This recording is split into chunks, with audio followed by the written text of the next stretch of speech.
त्यस्तै गरी अर्को छ लाइक फ्र्याक्सन। लाइक फ्र्याक्सन भनेको उस्तै उस्तै भिन्न, मिल्दोजुल्दो भिन्न।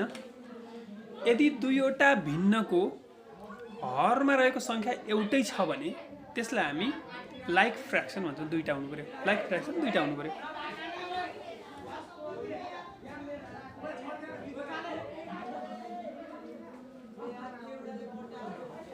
टू बाई फाइभ र 1/5 यी दुवैको हरमा 5 छ, त्यसले गर्दा यिनीहरू लाइक फ्र्याक्सन हो। हामीले जोड घटाउ गर्दाखेरि लाइक फ्र्याक्सनको मात्र गर्न सक्छौँ, अथवा जोड घटाउ गर्नु पूर्व, भिन्नको जोड घटाउ गर्नु पूर्व भिन्नलाई लाइक फ्र्याक्सन बनाउनु पर्छ। बुझ्नुपर्ने कुरा यो छ। लाइक फ्र्याक्सन समान हर भएका भिन्नहरू। अनलाइक फ्र्याक्सन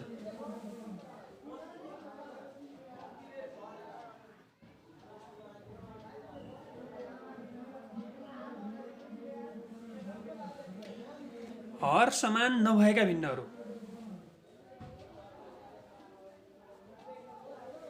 2/3 4/5 यो हर समान भएका भिन्नहरूको तुलना सजिलो छ। 5 भागको 2 भाग धेरै कि 5 भागको 1 भाग धेरै भनेपछि विद्यार्थी यसमा क्लियर हुन्छ। हामीले एक्टिभिटी लेख्दा पनि यसरी लेख्नुपर्छ, 5 भागको 2 भाग धेरै डेफिनेटली। तर यिनीहरूको तुलनामा अलिकति समस्या छ। 3 भागमा 2 भाग ठुलो कि 5 भागमा 4 भाग ठुलो, यतिकै हेरेर भन्न सकिँदैन। यिनीहरूलाई पहिला हर समान बनाउनुपर्छ, लाइक फ्र्याक्सन बनाउनुपर्छ।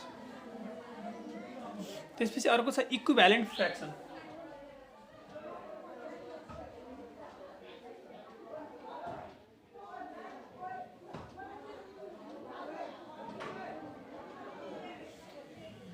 इक्विभ्यालेन्ट फ्र्याक्सन भनेको के भने दुईवटा भिन्नले बताउन खोजेको मात्रा एउटै भयो भने त्यसलाई हामी इक्विभ्यालेन्ट फ्र्याक्सन भन्छौँ। एकपटक फेरि यसलाई नोट डाउन गर्नु होला। यदि 2 वा 2 भन्दा बढी भिन्नहरूले बताउन खोजेको क्वान्टिटी अथवा बताइरहेको क्वान्टिटी चाहिँ एउटै छ भने त्यसलाई हामी इक्विभ्यालेन्ट फ्र्याक्सन भन्छौँ। जस्तै 1/2 र 2/4 हेर्नुहोस् त।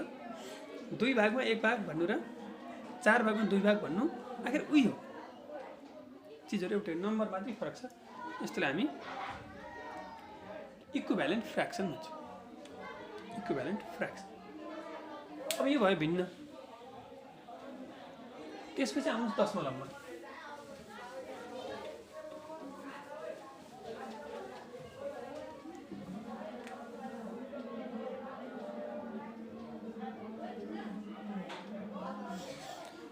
अब यो दशमलव पनि भिन्नसँग जोडिया छ। म केही नम्बरहरू लेख्छु, त्यहाँ 3 को पोजिसन ख्याल गरौँ। नम्बर 3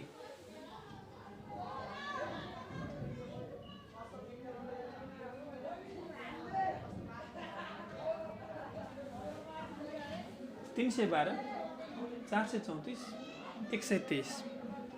यहाँ यो 3 नै हो। यहाँ यो 3 10 को स्थानमा छ, यसले गर्दा यो 30 हो। यहाँ यो 3 100 को स्थानमा छ, यसले गर्दा यसले 300 बोलिरहेछ। अब हामीले त भिन्न पढ्यौँ, 3 है छ। अब हामीले के बताउन खोज्यौँ भने यो 3 100 को स्थानमा, 10 को स्थानमा, 1 को स्थानमा भयो। अब यो चाहिँ 10 भागको 1 भागको स्थानमा छ अझै पछाडि। चिजहरू त पूर्णाङ्कमा रोकिन रहन्छन्, हामी भिन्नमा बुझ्यौँ। 100 को स्थानमा भयो, अनि त्यसपछि गएर तपाईँको 10 को स्थानमा भयो, 1 को स्थानमा भयो। अब 1 भन्दा नि पछाडि दशांश 10 भागको 1 भाग स्थानमा रहेछ भने कसरी लेख्ने त? जस्तै मानौँ 3 लाई दशांशमा लेख्नु पर्यो।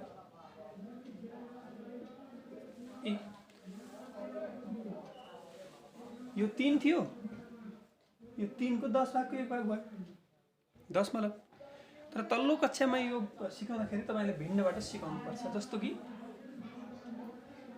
330 3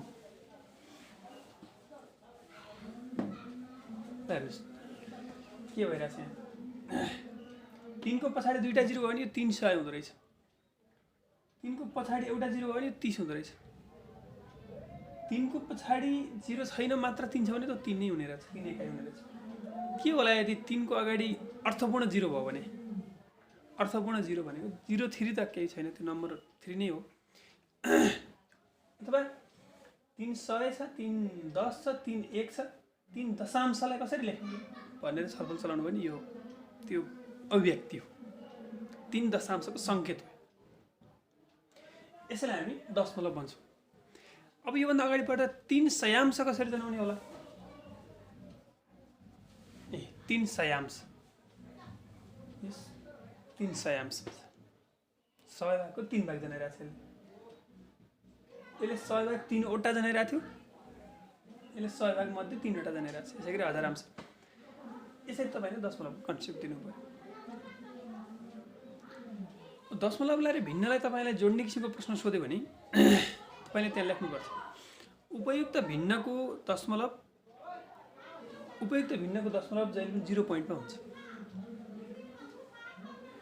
अनुपयुक्त भिन्नको दशमलव जहिले पनि अगाडि एउटा नम्बर दशमलव समथिङ हुन्छ। मिश्रित भिन्न र अनुपयुक्त भिन्न एउटै कुरा। यसरी दशमलवको कन्सेप्टलाई तपाईँले यसरी विद्यार्थीले लेख्नुपर्छ। 10 भागको 1 भाग, 100 भागको 1 भाग। पहिला यो 10 भाग र 100 भागको सिकाउनु भयो भने त्यसपछि तल्लो लेभलमा स्पेसली 10 भाग, 100 भाग, 1000 भाग यसले नै फोकस छ। 2/5 लाई दशमलवमा लेख भन्यो भने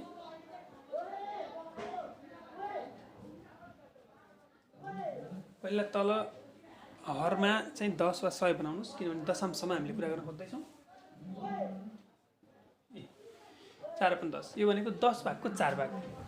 अब यो 4 आफैमा 4 रहेछ भनेर 10 भागको 4 भाग बनाउनु पर्यो भने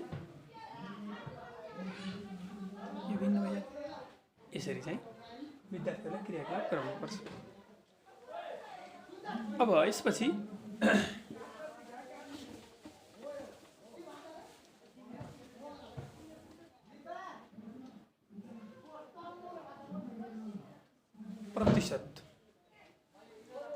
प्रतिशत भनेको प्रत्येक 100 मा भनेको यदि कुनै भिन्नको हर 100 हुँदा अथवा कुनै भिन्नको हर 100 हुँदा अंश कति छ भन्ने कुरालाई हामी प्रतिशत भन्छौँ।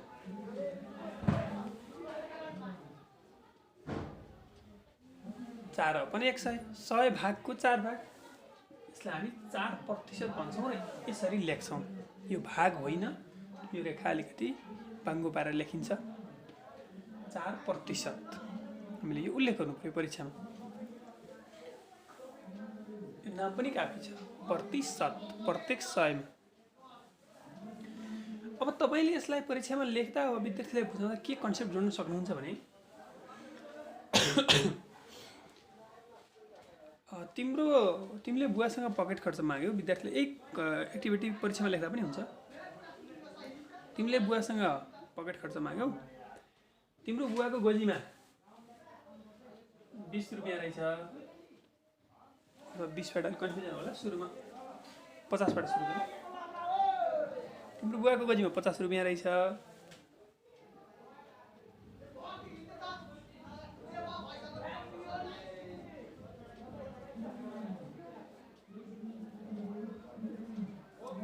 र उहाँले रु 10 दिनुभयो। 50 रुपैयाँ मध्ये तिमीलाई 10 रुपैयाँ दिनुभयो। अब भन त, यदि तिम्रो बुवाको गोजीमा 100 रुपैयाँ भयो कति दिनुहुन्थ्यो होला? गोजीमा 50 रुपैयाँ हुँदा 10 रुपैयाँ तिमीलाई दिनुभएको बुवाले यदि आफ्नो गोजीमा 100 रुपैयाँ भयो कति दिनुहुन्थ्यो होला भन त? विद्यार्थी सोध्छ, 50 हुँदाखेरि 10 रुपैयाँ दिनुभएको छ, 100 भएपछि अझै 50 थपिने भयो, अझै 10 थपिने भयो, 20 रुपैयाँ दिनुहुन्छ। हो, 100 रुपैयाँ तिम्रो बाबा गोजीमा हुँदा जति दिनुहुन्थ्यो त्यही नै तिम्रो बाबाले तिमीलाई दिएको प्रतिशत। 100 मा कुरा गर्दाखेरि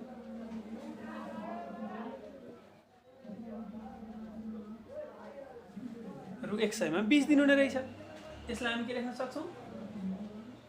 100 भागको 20 भाग दिनुभयो, 50 भागको 10 भाग दिनुभयो भन्नु र 100 भागको 20 भाग दिनुभयो भन्नु त एउटै कुरा हो। अनि यसलाई हामी थप फेरि 20% भन्छौँ। भनेपछि यो भिन्नको यदि हरमा 100 छ भने त्यसलाई हामी प्रतिशत भन्ने रहेछौँ।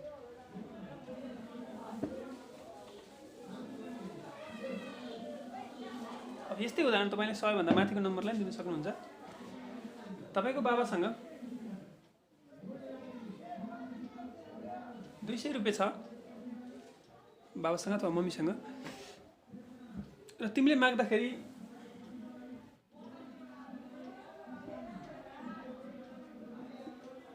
50 रुपियाँ दिनुभयो। यदि बाबा आफैसँग 100 रुपियाँ मात्रै भयो कति दिनुहुन्थ्यो होला? 200 रुपियाँ हुँदा 50 दिनुभयो भने 100 रुपियाँ मात्रै हुँदा कति दिनुहुन्थ्यो होला? विद्यार्थीलाई सोच्न लगाउने। यही गतिविधि हामीले फेरि परीक्षामा लेख्नुपर्छ पक्कै पनि।